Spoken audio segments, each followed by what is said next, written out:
ముఖ్యమంత్రి వైఎస్ జగన్మోహన్ రెడ్డి పైన జరిగినటువంటి హత్యాయత్నం కేసు పైన దర్యాప్తు కొనసాగుతుంది. పోలీసులు ఈ ఘటనకు గల కారణం ఏంటి, ఈ ఘటన ఎవరు పాల్పడ్డారన్న అంశానికి సంబంధించి ఒకవైపు పోలీసు దర్యాప్తు సాగుతుంది. ఎన్నికల కమిషన్ కూడా పోలీసుల్ని ఈ ఘటనకు సంబంధించి నివేదిక అడిగింది. దీంతో పాటు వైఎస్ఆర్ కాంగ్రెస్ పార్టీ దీన్ని చాలా సీరియస్గా తీసుకుంది. వైఎస్ఆర్ కాంగ్రెస్ పార్టీ ఇప్పటికే పోలీసు ఉన్నతాధికారులతో కూడా మాట్లాడిన వైఎస్ఆర్ కాంగ్రెస్ పార్టీ నేతలంతా కూడాను వైఎస్ జగన్మోహన్ రెడ్డికి ఒకవైపు భద్రత పెంచాలి, మరొకవైపు ఈ ఘటనకి సంబంధించి పూర్తిస్థాయి సమగ్రమైనటువంటి విచారణ జరపాలని డిమాండ్ చేస్తుంది. అయితే ఈ ఘటనకి కారణం ఏంటి, దీని వెనుకున్నటువంటి లక్ష్యం ఏంటి, కుట్రదారులు ఎవరన్న అంశానికి సంబంధించి తెలుసుకునే ప్రయత్నం చేద్దాం. నిన్న ముఖ్యమంత్రి వైఎస్ జగన్మోహన్ రెడ్డితో పాటు కూడా కంటికి గాయమైంది మాజీ మంత్రి విజయవాడ సెంట్రల్ సమన్వయకర్త అయినటువంటి వెల్లంపల్లి శ్రీనివాస్కి తీవ్రంగా గాయమైంది. ఇప్పటికీ కూడా ఆయన వైద్యుల పర్యవేక్షణలో ఉన్నారు. సో మనతో పాటు వెల్లంపల్లి శ్రీనివాస్ ఉన్నారు, ఆయనతో మాట్లాడుతుంది. సార్, గాయం పరిస్థితి ఎలా ఉంది? నిన్న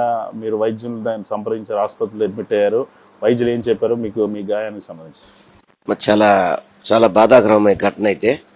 ఎందుకంటే జగన్మోహన్ రెడ్డి గారు గత కొద్ది రోజుల నుంచి కూడా సిద్ధం సభలతో ప్రజలతో మమేకం అవుతూ ప్రజల నుంచి చక్కటి స్పందన వస్తూ చాలా చక్కగా జరుగుతున్న కార్యక్రమాన్ని, ఎందుకంటే చంద్రబాబు నాయుడు అదేవిధంగా భారతీయ జనతా పార్టీ జనసేన ముగ్గురు కలిసినా కానీ జగన్మోహన్ రెడ్డి గారి యొక్క ప్రభంజనాన్ని ఆపలేకపోతున్నారు. దాని మీద అనేక రకాలుగా హామీలు ఇచ్చినా కానీ ప్రజలు నమ్మట్లేదు. కానీ ఈరోజు జగన్మోహన్ రెడ్డి గారి జనాదరణ చూసి ఏదో విధంగా హతమార్చాలనే ఒక ఉద్దేశంతో నాకు తెలిసి ఇది చంద్రబాబు నాయుడు కుట్రనుగా నేను భావిస్తున్నాను. ఎందుకంటే అతనికి ఇవన్నీ వెన్నతో పెట్టిన విద్య. జనరల్గా ఈ దీని రాజకీయం కోసం ఏదైనా చేస్తాడు, దానికి ఇదే నిదర్శనం. ఎందుకంటే ఎంత బాధగా ఉందంటే కొన్ని లక్షల మంది జనాలు నేను జగన్మోహన్ రెడ్డి గారికి రోడ్డు మీదకి వచ్చి స్వాగతం పలికారు, హారతలు ఇచ్చారు, గుమ్మడికాయలు కొట్టారు, అనేక రకాలుగా ఆదరించారు అతన్ని. ఆ మధ్యలో ఎవరో ఒక వ్యక్తిని ఎలా వచ్చిందో తెలియదు, కానీ నాకు ముఖ్యమంత్రి గారికి తగిలిన తర్వాత నాకు తగిలిందని చెప్పి నేను అనుకుంటూ ఆ సిచ్యువేషన్ చూసి అర్థమవుతుంది. అలా కాకుండా నాకు అసలు ఏం జరిగిందో కూడా తెలియదు. కన్నుమి తల్లి చూడంగానే, నొప్పిని చూడంగానే బ్లడ్ వచ్చింది లోపల నుంచి. దాని మీద చాలా చాలా చాలా ఇబ్బంది కలిగింది కన్నుకి. రాత్రి డాక్టర్ గారి దగ్గరికి వెళ్తే లోపల కనుగుడ్డు మీద స్క్రాచెస్ పడ్డాయని చెప్పన్నారు. ఇప్పుడు టెస్ట్ కూడా మళ్ళీ లోతైన టెస్టులు, రెటీనా టెస్ట్ అవి కూడా చేస్తా అన్నారు. గౌరవ ముఖ్యమంత్రి గారికి, ఎందుకంటే నాకు రెండోసారి బీట్ అయింది కాబట్టి నాకే ఎంత ఒత్తిడైతే పాప ముఖ్యమంత్రి గారికి ఏ విధంగా తగిలింది ఉంటుంది. అది ఆయనకి రక్తం వస్తూనే ఉంది కంటిన్యూగా. పాప అప్పటికి చికిత్స చేస్తున్నా కూడా బ్లడ్ వస్తూనే ఉంది బస్సులో ఉన్నంతసేపు. ఆ తర్వాత మళ్ళీ ఆయన గవర్నమెంట్ హాస్పిటల్కి వెళ్ళి చికిత్స చేసుకున్నాక తగ్గిందని అనుకుంటున్నాను నేను.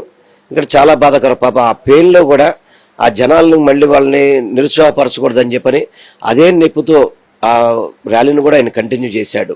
ఇది చంద్రబాబు ఇటువంటి నీచ రాజకీయాలు తెరదింపాలని చెప్పి మాత్రం నేను భావిస్తున్నాను. ఎందుకంటే అతనికి వెన్నతో పెట్టిన విద్య. ఎన్టీ రామారావు గారి మీద చెప్పులు వేయించాడు. అదేవిధంగా హరికృష్ణ శవాన్ని పెట్టుకుని రాజకీయం చేసే వ్యక్తి. ఇటువంటి వ్యక్తులు రాజకీయాలకు అసలు పనికిరారు అనేదాన్ని మాత్రం నేను భావిస్తున్నాను. నేను అంటే నిన్న ఘటన జరిగినటువంటి ప్రాంతం ఉంది కదా, ఆ ప్రాంతంలోకి వచ్చేసరికి అక్కడ సిచ్యువేషన్ ఏంటి? మీరు అప్పటి వరకు కూడా అసలు మీరు ఎవరు కనీసం ఊహించినటువంటి పరిస్థితి లేదు. ఏ టైంలో ఎలా జరిగిందంటారు ఆ ఘటన? యాక్చువల్గా మేము 4:30-5 మధ్యలో సీఎం గారిది ర్యాలీ స్టార్ట్ అయింది. వర్షంగా చాలా గట్టి వర్షం పడింది. వర్షం ఎలా ఉందంటే మొత్తం విజయవాడ నగరం అంతా కూడా ఒక అరగంట సేపు విపరీతమైన వర్షం పడింది. మేము అప్పటికీ కొంచెం బాధపడుతుంది, ఏదన్నా జనాలకు వర్షం ఇబ్బంది పడుతుందేమో. కానీ అది వర్షాన్ని సైతం కూడా లెక్క చేయకుండా వేల మంది మన ఈస్ట్ కాన్స్టిట్యున్సీలో కానీ సెంట్రల్ కాన్స్టిట్యున్సీలో కానీ వేల మంది సాయంత్రం 4:30 దగ్గర నుంచి రాత్రి 10 గంటలకి మా కాన్స్టిట్యున్సీ దాటేంత వరకు కూడా రోడ్ల మీదకి వేల మంది రావడం జరిగింది. ఎందుకంటే అంత ఆదరణ ఉంది జగన్మోహన్ రెడ్డి గారంటే. ఆ ఆదరణ చూడలేక ఆల్మోస్ట్ సింగనగర్ డాబా కొట్లు సెంటర్ దాటిన తర్వాత జరిగింది ఘటన ఇది. ఆ ఘటన ఇంచుమించుగా 8 నుంచి 8:30 లోపు అనే టైం అంత స్పెసిఫిక్గా నేను చూడలేదు వాస్తవంగా. ఎందుకంటే అది జరిగిన తర్వాత సరైన నేను ఇది కూడా లేదు. మొత్తం బాధ, కన్నేమో నీరు కారుతుంది, అసలుకి కన్ను తెరిచే అవకాశం లేదు. ఆ విధంగా గౌరవ ముఖ్యమంత్రి గారికి అయితే పాపం అప్పటికీ డాక్టర్లు ట్రీట్మెంట్ చేసినప్పుడు కూడా బ్లడ్ ఆగట్లేదు, బ్లడ్ అలాగే వస్తూనే ఉంది బయట నుంచి. కానీ ఆయన జనాలకి మళ్ళీ ఇబ్బంది పెట్టకూడదు, జనాలకి నిరుత్సాహపరచకూడదు అని చెప్పి బయట రావడం జరిగింది. ఇది చాలా బాధాకరం. చంద్రబాబు నాయుడు ఇటువంటి నీచ కుట్రలకు పాల్పడడం అనేది చాలా బాధాకరం. ఎందుకంటే చంద్రబాబుకి వాళ్ళ తొత్తుల చేత ఇవన్నీ చేస్తుంటాడు.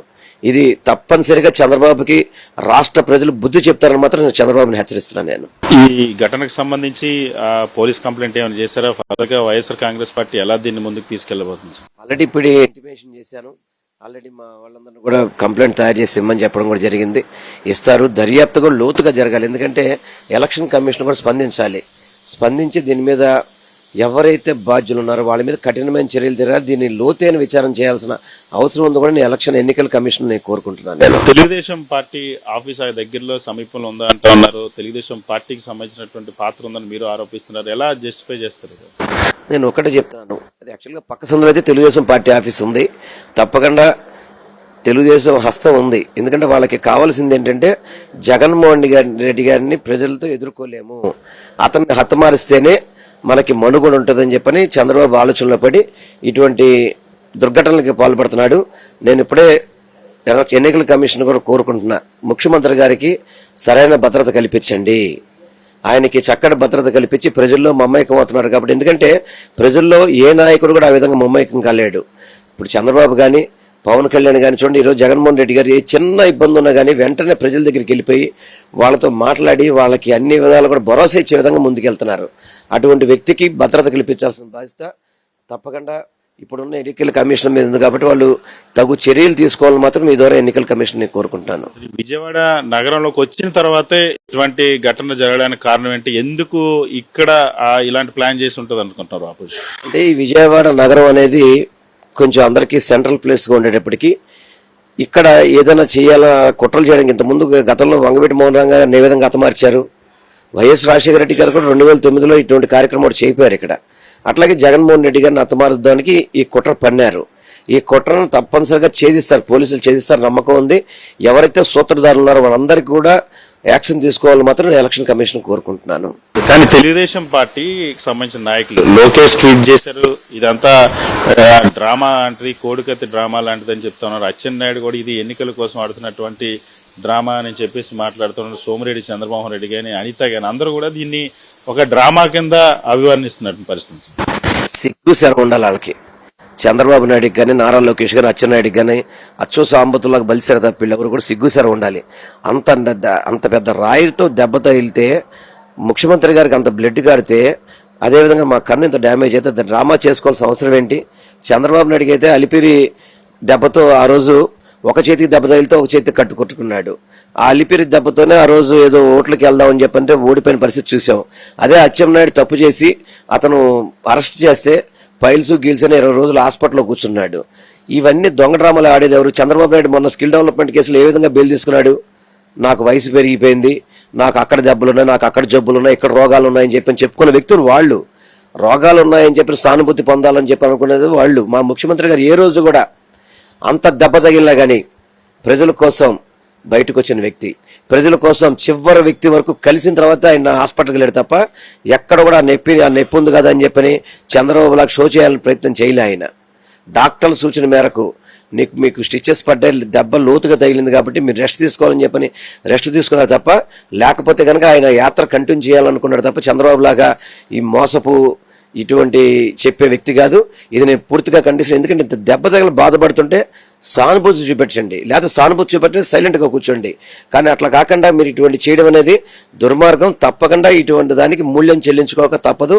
చంద్రబాబు అదేవిధంగా నారా లోకేష్ గారు ఎవరైతే ట్వీట్ చేశారో వాళ్ళ పతనం తప్పదు.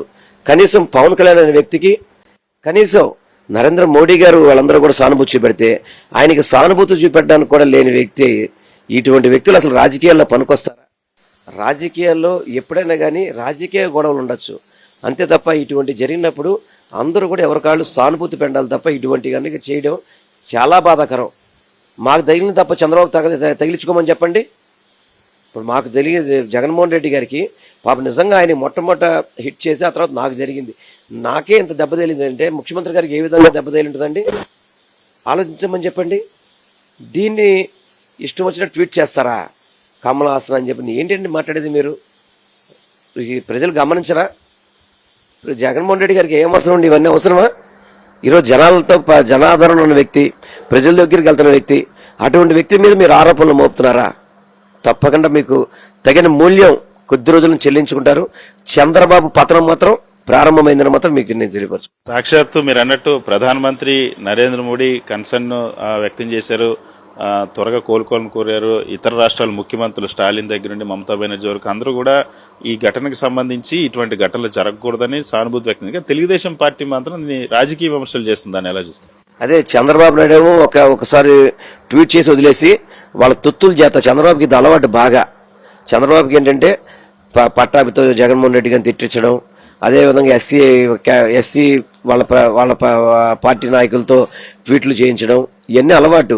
ఈ దిక్కుమాల రాజకీయాల వల్లే చంద్రబాబు పతనం అయిపోతున్నాడని చెప్తున్నాను.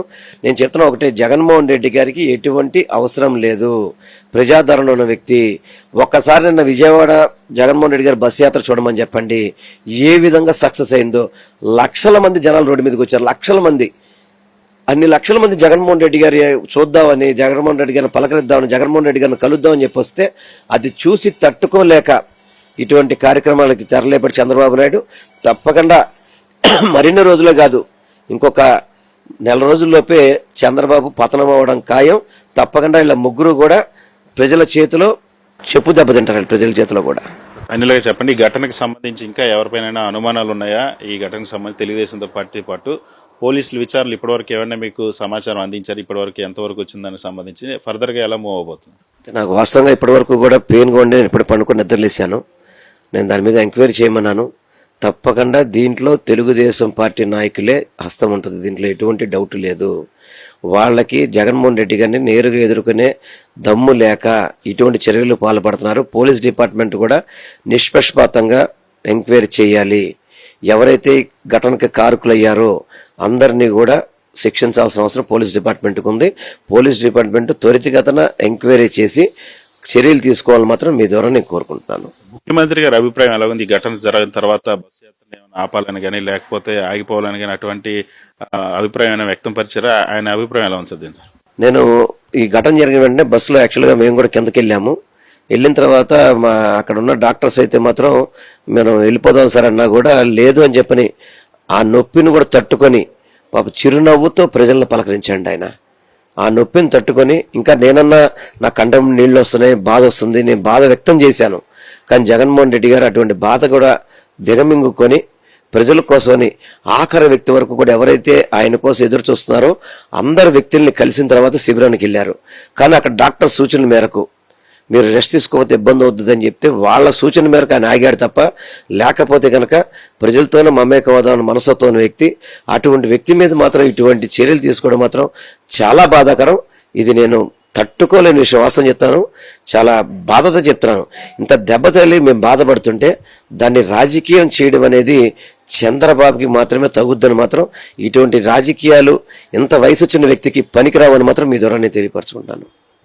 ఖచ్చితంగా వైఎస్ జగన్మోహన్ రెడ్డికి అదేవిధంగా తనకు జరిగినటువంటి ఆ గాయం ఏదైతే ఉంది, ఇది దాడి ముమ్మాటికి తెలుగుదేశం పార్టీ ముఖ్యంగా చంద్రబాబు చేసినటువంటి కుట్రగానే మేము భావిస్తా ఉన్నాం. ఒకవైపు తెలుగుదేశం పార్టీనే దాడి చేయించింది, దేశవ్యాప్తంగా ప్రధానమంత్రి మోడీ దగ్గర నుండి ఇతర రాష్ట్రాల ముఖ్యమంత్రుల వరకు కూడా సంఘీభావం తెలుపుతా ఉన్నారు, సానుభూతి తెలుపుతున్నటువంటి పరిస్థితుల్లో తెలుగుదేశం పార్టీ నాయకుల వ్యాఖ్యలు కానీ వాళ్ళు చేస్తున్నటువంటి ట్వీట్లు కానీ చాలా నీచంగా ఉన్నాయి.